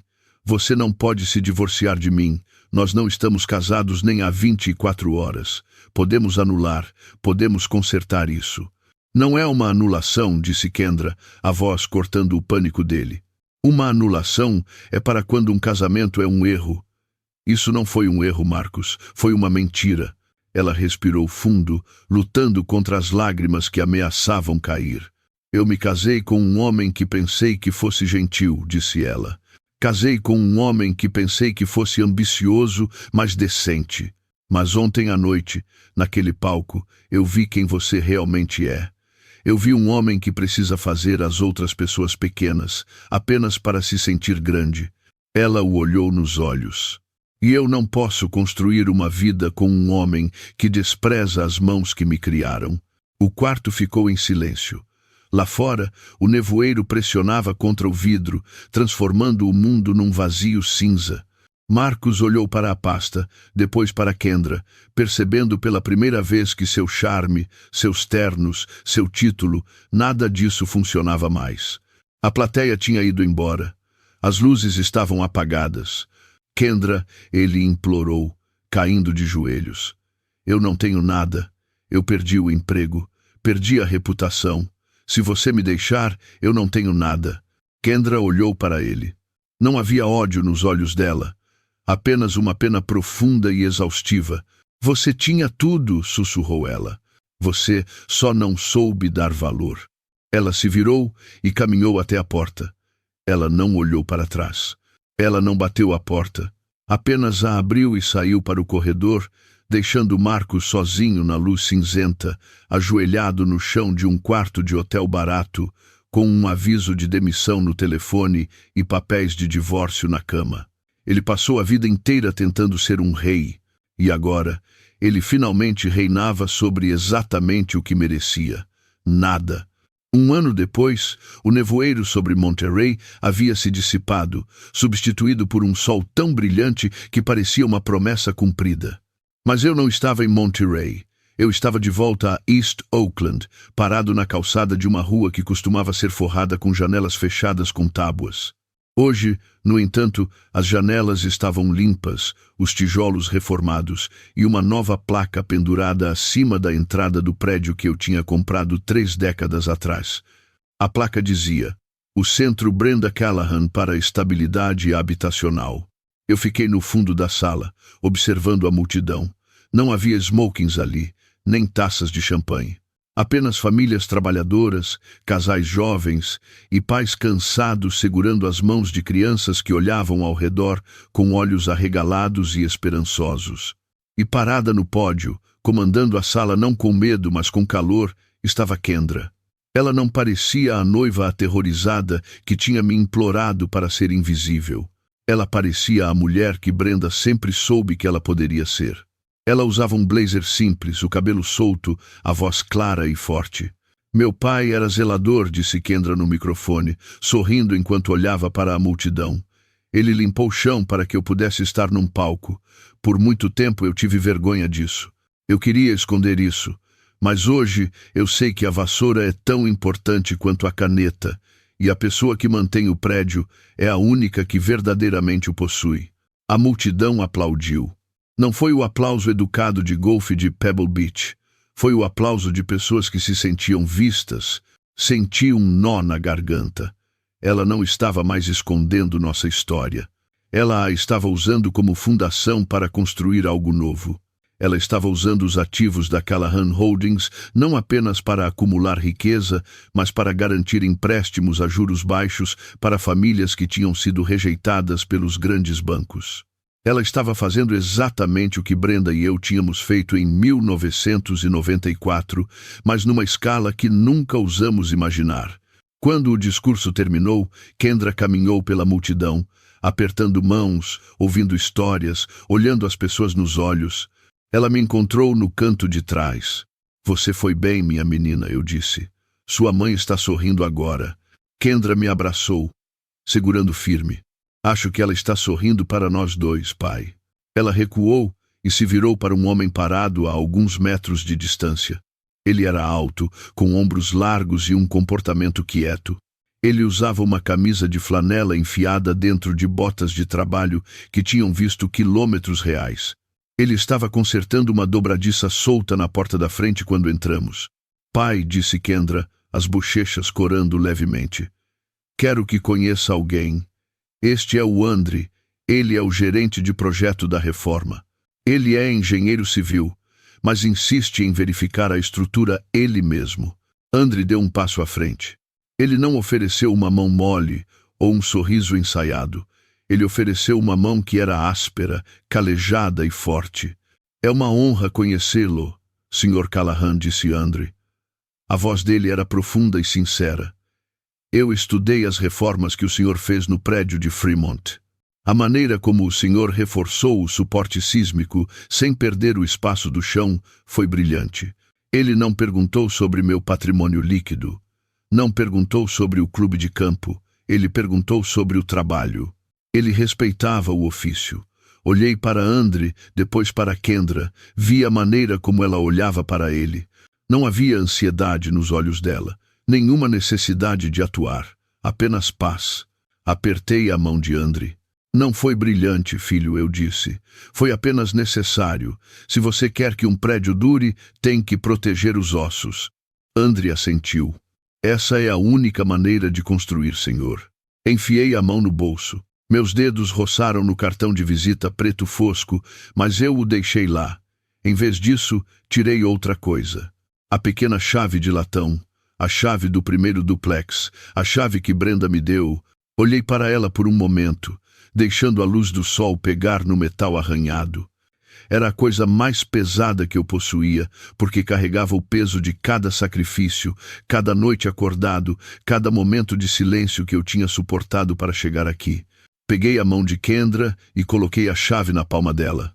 "O que é isso?" perguntou ela, embora eu ache que ela já soubesse. "Esta é a chave mestra", eu disse. "Não para os prédios, mas para a família.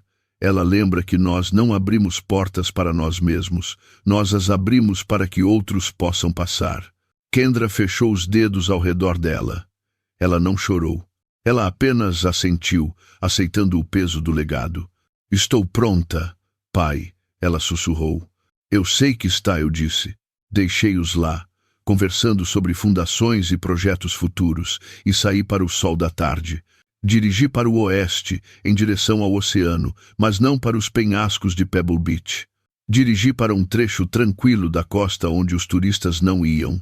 Fiquei na areia, observando o Pacífico rolar. As ondas eram implacáveis, batendo contra a costa, puxando a areia de volta, remodelando o mundo um grão de cada vez. Pensei em Marcos. Ouvi dizer que ele tinha voltado para Ohio, trabalhando com vendas numa concessionária de médio porte. Ele estava recomeçando. Talvez ele aprendesse. Talvez não. Mas ele não era mais a minha tempestade para enfrentar. Pensei no salão de baile, as luzes douradas, os insultos, o silêncio, e percebi que o silêncio não era vazio, era plenitude. Era o espaço onde você guarda a sua dignidade até o momento em que precisa usá-la. Respirei fundo, sentindo o gosto do sal. Eu era Isaiah Callahan. Eu era um zelador. Eu era um senhorio. Eu era um pai. E pela primeira vez em muito tempo, eu era apenas um homem apreciando a vista. Muitas vezes confundimos volume com valor e visibilidade com validade. Vivemos numa era que nos encoraja a transmitir cada sucesso e polir cada falha, até que sejamos nada além de brilho. Mas como Isaiah nos mostrou, as estruturas mais fortes são construídas no silêncio do porão, não sob o holofote do palco. Um título pode ser removido, um terno pode ser tirado, mas a dignidade conquistada através do trabalho honesto e a integridade construída no escuro são coisas das quais ninguém nunca pode te despejar. Seja a pessoa que é dona do prédio, não apenas aquela que se gaba da vista. Se essa história te lembrou do poder do silêncio, por favor, compartilhe com alguém que precisa ouvir. E siga o canal para mais histórias sobre justiça e verdade.